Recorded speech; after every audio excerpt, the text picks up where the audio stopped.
What was your biggest fear?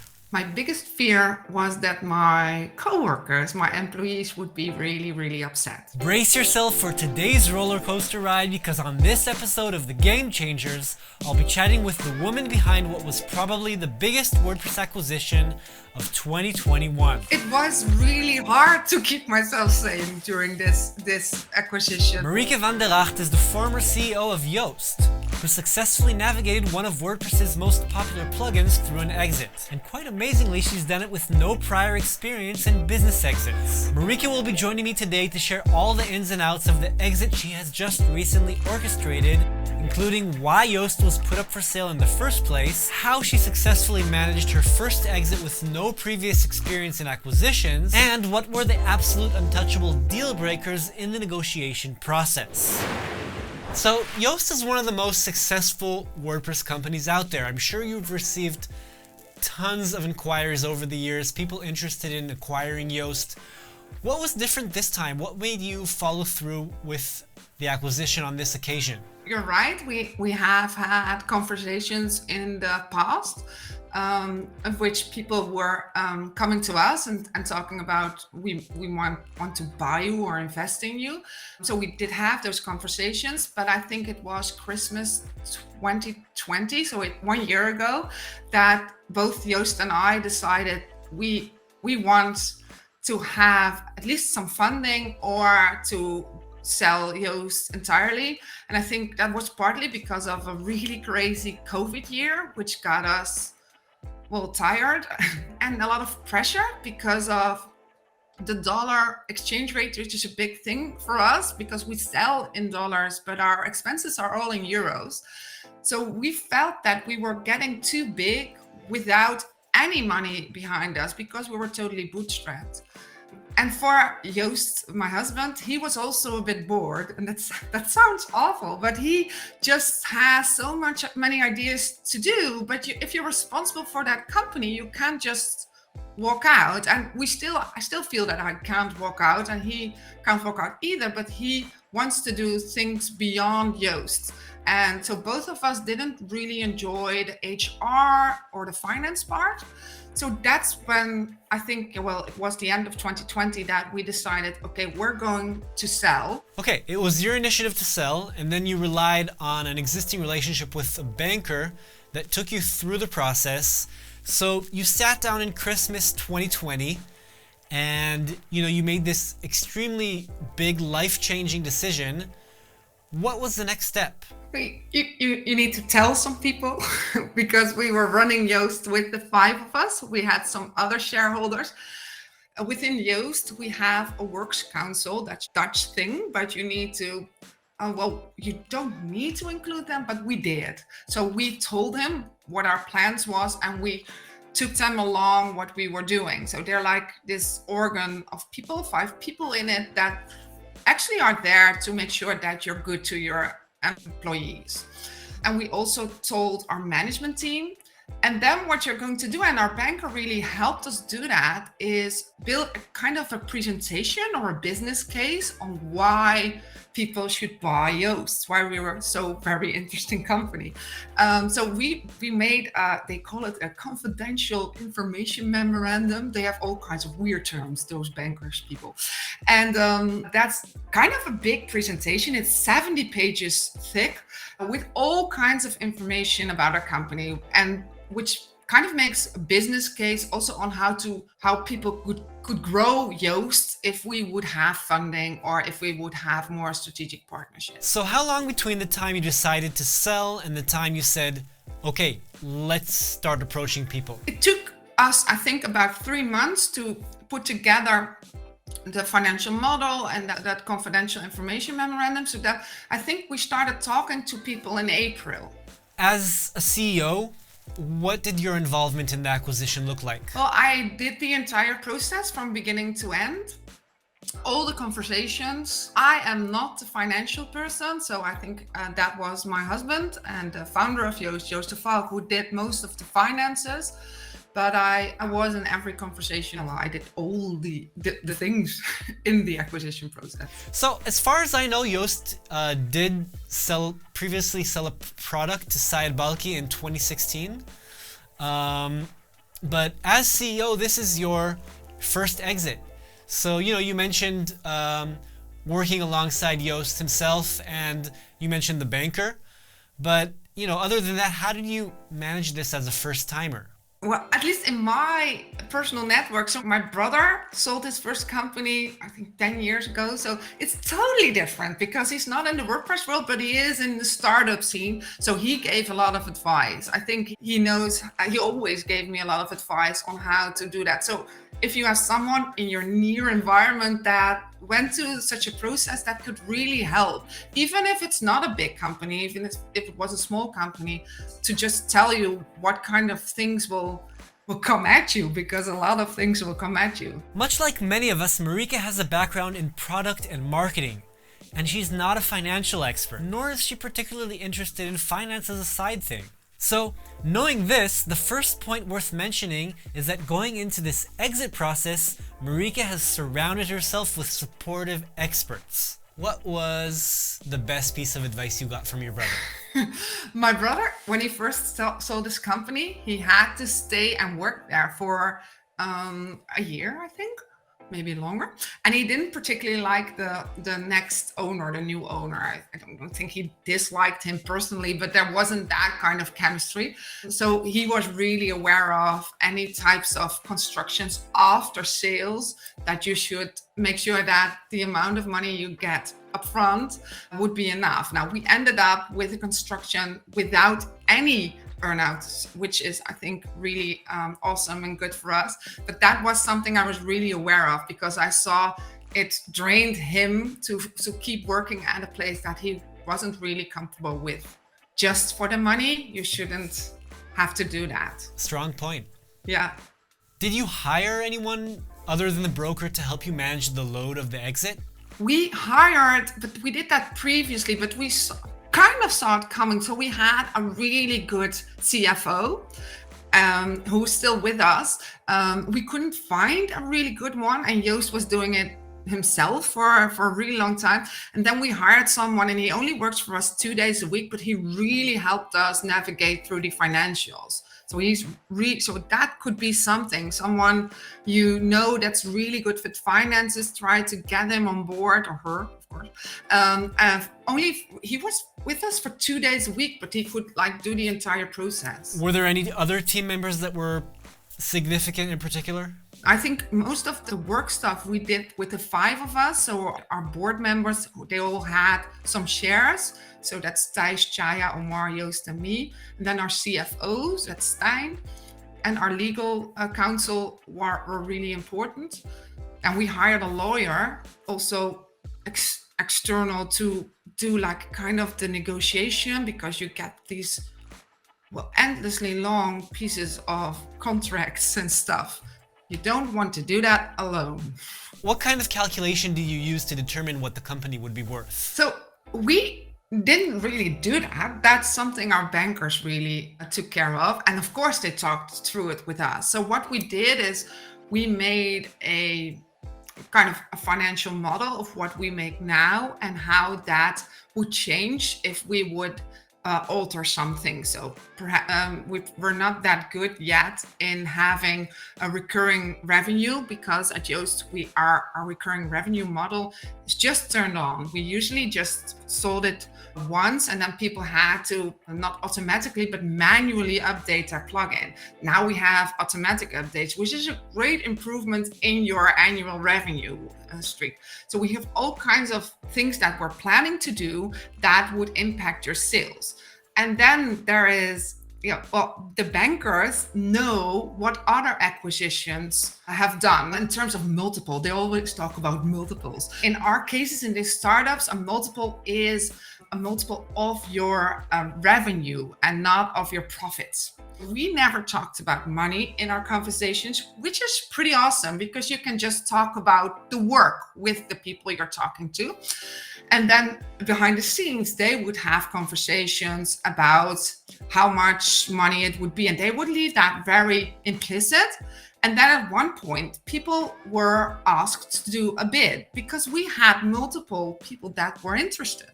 I think we had 6 offers of people that wanted to buy Yoast. And then they had it was 6 different amounts of money, which were really similar actually. So we had 6 that were pretty similar. And of course, if you are doing a process with multiple buyers, that does something with the price, because people will feel like, oh, there are more people that want to buy, and that does something with the price and also with the speed of the process. We were very much in charge of when and how they would make a bid. That actually goes to answer lots of questions I was going to ask. You said that the banker took care of the valuation, but did he come up with a price? What they do is they make kind of a list of comparable exits of other companies, and bankers know everything. I don't know how they know everything, but they always know how much money that deal was and that deal, and they are also the chattiest people among themselves or something. So they know, I don't know how, but they just know how much money other plugins have made, and that makes it easier to see, oh, this is a good bid or this isn't. So there was no asking price per se? Like there was no this is the minimum we're gonna accept, this is the maximum, we're gonna settle for somewhere, in the middle? No. But we did negotiate, because after the bids were in, some parties were just not a good fit. So that's really important. We'll talk about that some more maybe. But so some parts I was like, no, I don't want to work there. So we didn't go through with them. But there were differences, especially in structure. So we made a lot of money, and if it's a little bit more or less, that wasn't going to be a deal breaker for us. It was all about, what do you want to do with Yoast? Because, it's so much money, it doesn't really matter. So we weren't there for, we have to have the highest bid. We wanted to have a fair bid, but also to make sure that it was a good fit for our company and for WordPress. And something that we would enjoy staying on for. Remember the first episode of this series where Sai Balki was like, write down why you're making your exit? The key to Marieke's success is that she and her team had a super clear vision of what direction they'd want Yoast to take after they exit. And they had a super clear set of non-negotiables before selecting a buyer to sell to. So you say that one of the most important terms was, what was the buyer going to do with your baby, your product? Like what their vision was, how they see, where they see Yoast going in a couple of years? Yeah, and for me, so for Yoast, the product is most important, but for me, the employees were the most important. So we had one buyer who said, you have too many people on your payroll, we have to cut back. Well, I just immediately turned down the Zoom and went to do something because that was a no-go for me. I wanted to keep everyone on board, and I wanted to make sure that everyone would either stay on the same level of what they were now or grow in terms of financial compensation. And I wanted them to stay where they are, because we have, due to COVID, we're working from home mainly, but we have a great company culture. I wanted that to be the same, at least for the foreseeable future. So those were really important to us, and those were deal breakers, more than the exact amount of money. And it's worth mentioning that while Marieke didn't need to compromise on any of her non-negotiables, she did express lots of flexibility in regards to the pricing. So for Yoast, the major deal breakers had to do with the product, the vision of the product, where's the product going, and for you, as you say, it had more to do with the team, the vision of the team, taking care of the people. How many people, by the way? 100? 140. Wow. Okay. Okay. There are a lot of families, so. Yeah, sure. I mean, it's a huge responsibility, and the team is the actual living aspect of the product. I want to talk more about the team in a moment, but when you said you were trying to avoid a complicated earnout structure, Was that a deal breaker as well? Depending on how that earnout structure would look like, because we were both excited to keep working at Yoast. So we live, well, like very near to our offices. A lot of friends work here, family members even work here. So I wanted to stay on board, only in a slightly different role. So I think the fact that we would, if people would have asked us to stay and that was it, that wasn't much of the problem. But an earnout structure in which we had to reach a certain amount of profits or revenue, which I am totally confident that we would make, would totally change the way we ran the company, because we were, I don't want to say that we're not money driven or profit driven, because that's not true, but it's never been the only thing. So to change that, because I would get a lot of money just by reaching that goal, that would change the way we run the company, and that didn't feel good to me. Are there any other serious deal breakers you can think of? I think we would have had a hard time selling to a party that wasn't invested in WordPress.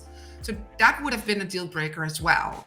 There are companies out there that are direct competitors that would, what if someone said, okay, I'm going to buy you, and then you have to get your Yoast SEO plugin out of the repository on WordPress and don't do WordPress anymore? That would be a deal breaker too. So it had to be a good match for WordPress. I'm not sure how these non-negotiables would hold for exits of smaller businesses. Because if you're a small business owner and your business is worth just a fraction of a WordPress giant like Yoast, you may be driven to max out the value of your business over other considerations. Yoast is probably the biggest exit of 2021. And being so big grants you the privilege of setting your terms. And she's worked with a banker. How about these interested buyers? Technical question. How do you get those? Our banker got those. So the banker knows everybody and they started talking, and then you do talks with all kinds of companies and with private equity parties. So they're not names that you would know because they're not in the WordPress world. And they just say, well, if you're interested, you have to do like an initial bid before the end of, I don't know what it was, May or something. And then they'll give the first bid. And at the end, the one that's most interested in us and which we felt most comfortable with ended up being Newfold Digital, who bought us. And by the way, stay tuned for the upcoming episodes of this series, because I've created a whole chapter dedicated to the pros and cons of working with a broker or a banker. Were there surprises regarding who turned up expressing interest and who didn't? We talked with all the parties that you can imagine, and some of them reached out and said, we're not going to put in an offer because it's not the right timing, or not. All kinds of reasons. Could be from the buyer side. Maybe they're in a process with another plugin or another, and you can't do also. So there was no one who says, well, we don't like your product. Everybody was nice to us. But there were a few that just reached out and said, hey, this is not the best timing for us. I wish you all the luck. And so what were the main reasons you eventually sold to Newfold Digital? Yeah, they're I think people will know them because of the Endurance Group. And I think about a year ago, the Endurance Group and web.com, which isn't WordPress based, got together and they were formed into Newfold. So what we thought was best about them is that the reason they wanted to buy Yoast was because of WordPress. And they wanted to make a stronger impact in the WordPress community. They wanted us because of our WordPress core team, because of our WordPress efforts. So I think for us, that was the best reason to buy us.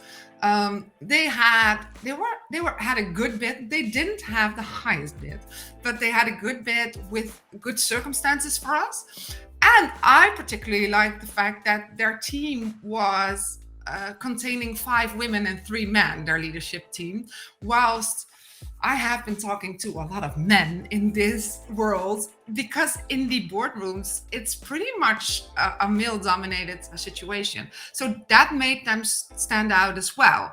I think they're really nice people, but I think that for most of the people that we talked to in this process, and we felt that they're really big. And that's also something which allows us as Yoast to pretty much do our own thing. We had to go to Microsoft instead of Google, but that was the biggest change. I mean, okay, cool. That's a rather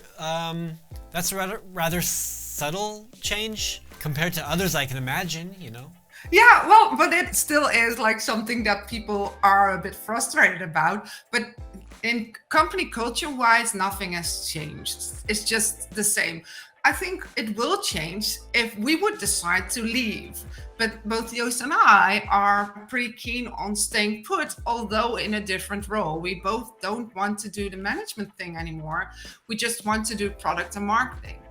And so there's a lot of room for that. Did the process have any impact on the day-to-day at Yoast? I think in the end it did, because we were so focused on that, and it's hard to focus on other projects as well. So I think we were able to get some really nice features out, but if we didn't have this process, we probably would have done more. It's just, you only have 24 hours in the day and you're focusing on so many things. So I think it's a good thing that our process wasn't too long. It was only a couple of months. So what did your work look like before the process and then during it? So a lot of the people that we talked to were not in the Netherlands, but in the United States. So we ended up having all those conversations in the evenings while running Yoast during the day. So I think for a month of 3-4, my life was just nothing else than Yoast.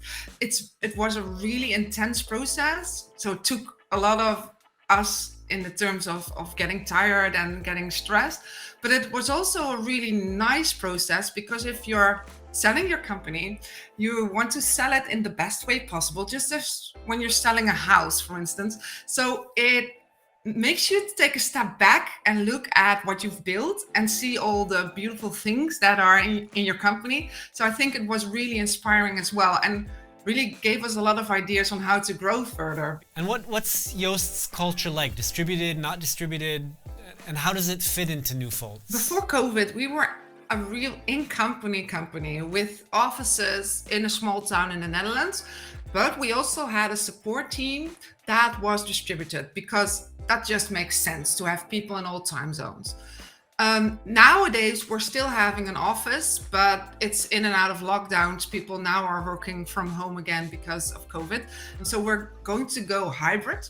And we have some more people not working in the Netherlands because it just made sense in that period of time.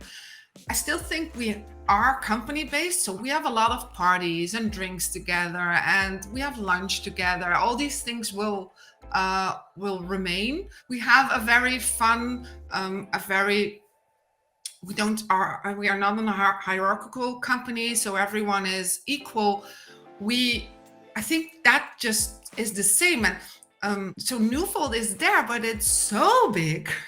They have like 7,000 people working there that we're also part of Newfold. But I think people that work at Yoast first work at Yoast, and perhaps they'll change and they'll become Newfolders as well and integrate within that company. But for now, that didn't really happen. So we have some all hands meeting, or just like these open meetings every now and then in Newfold, and people can attend and hear what they've been doing.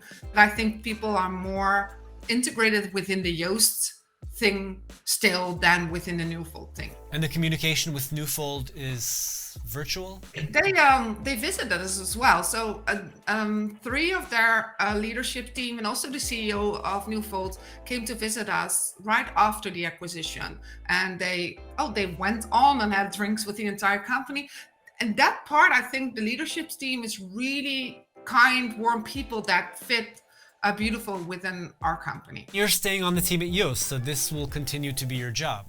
Yeah, one of my jobs, perhaps.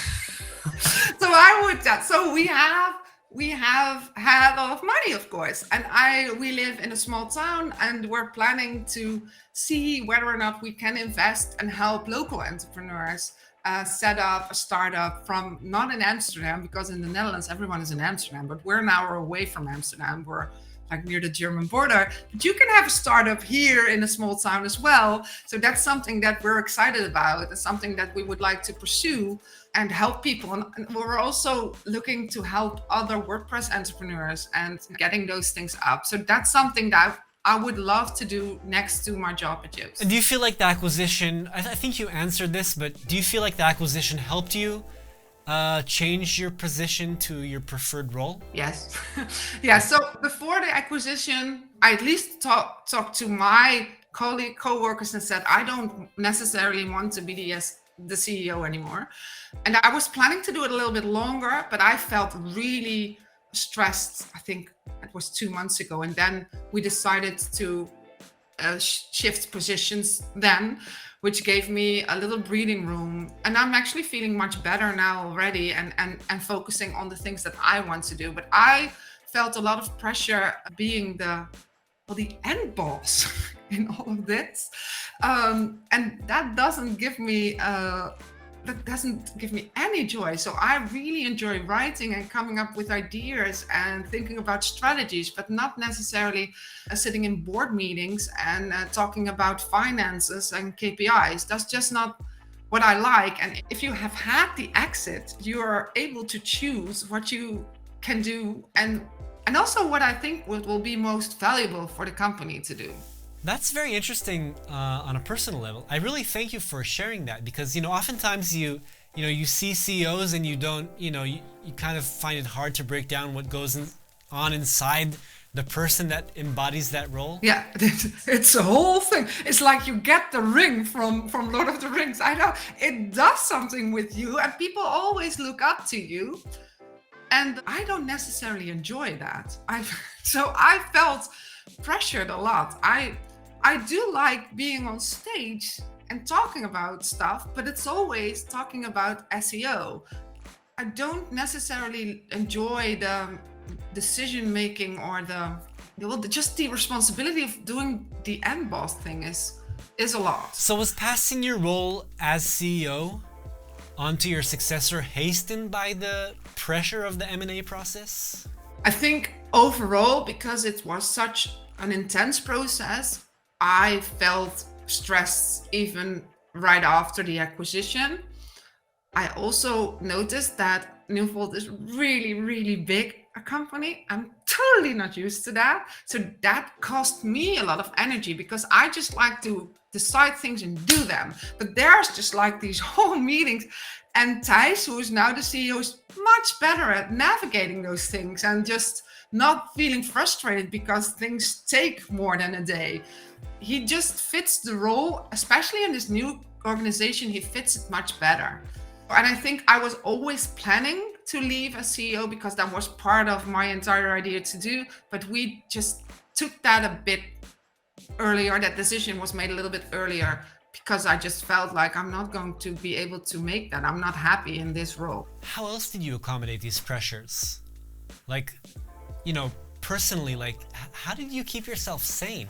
It was really hard to keep myself sane during this acquisition because it was a short process. It was so very intense. We actually closed the deal on Tuesday night. And the next morning we went on holiday and we went to Disneyland in Paris and we promised our children we would go. So we had to go, but Yoast and I hardly slept. He did 2 calls in those kinds of attraction, the It's a Small World. He was calling there with the banker to arrange them. It's just been crazy. When you reached out for this interview, I just had to think back on what happened because it's been a crazy year. For now, for me, I need to take some time off, and I decided not to do that all at once, but I work at Yoast for 3 days now, and just 2 days are for myself and for my family because we also have 4 children. Well, if you have meetings every night, that kind of, they pay the bills for that. And they went to Disneyland, so everything is okay. How old are they? Our oldest is 15. He actually works at Yoast as a support engineer. And our youngest is 6, so he's pretty small. Yeah, nice family. Yoast and I actually built the company having 4 children. So Yoast started doing WordPress and SEO because I was pregnant with our oldest one. That wasn't entirely planned, but worked out fine. But he needed to find another job, and then found a job as an SEO consultant, started to do SEO, started with WordPress. So we built the company and had 4 children, which is a lot of work. Sounds like an amazing journey. Yeah, it really was like a roller coaster. So now that you've made your exit, what insights can you share about the market in general today? Who's benefiting from the consolidation? I think it's a buyer's market because of the amount of money. Oh, sorry, it's a seller's market. It's a market for the people that are selling their businesses, because there is a lot of money in the world. I don't know why, I'm not an economist, but there are a lot of people that want to invest. So they need to invest in something. So if you have a company in WordPress, which is flourishing, of course, that's a good thing. What's the best piece of advice you can offer developers considering an exit today? I think WordPress, because of its magnitude, is a good place to start. And it's an easy way to start. And the community is so inviting and supporting that it could really help a developer who wants to have a plugin. If you have a good idea, then people will go out and reach out to you. I'm sure of it, because if you have a good idea of a plugin, there are so many parties out there that want to make money. So that could be a great way to get ahead now. It's not the same anymore, but it doesn't mean that there aren't a lot of opportunities for new developers. And my best piece of advice for people that are considering selling is, if you are of a bit of a larger company, I would invest in a banker. That's not cheap, because they want a percentage of what you're making. And if you're smaller, make sure that you have good people advising you, because it's hard and it's complicated, and all these people are nice, but you can't sell your company only to people that are nice. I learned that. So so make sure that you have people that advise you and that are on your side in the entire process. If you like this video, feel free to subscribe for the upcoming episodes of The Game Changers. If you're thinking about selling your company, then there are a couple things that you should prepare. The moment the first person comes in to talk to you, you should have ready. Chances are, for most people that sell their business, this is the one time in your life you will sell your business.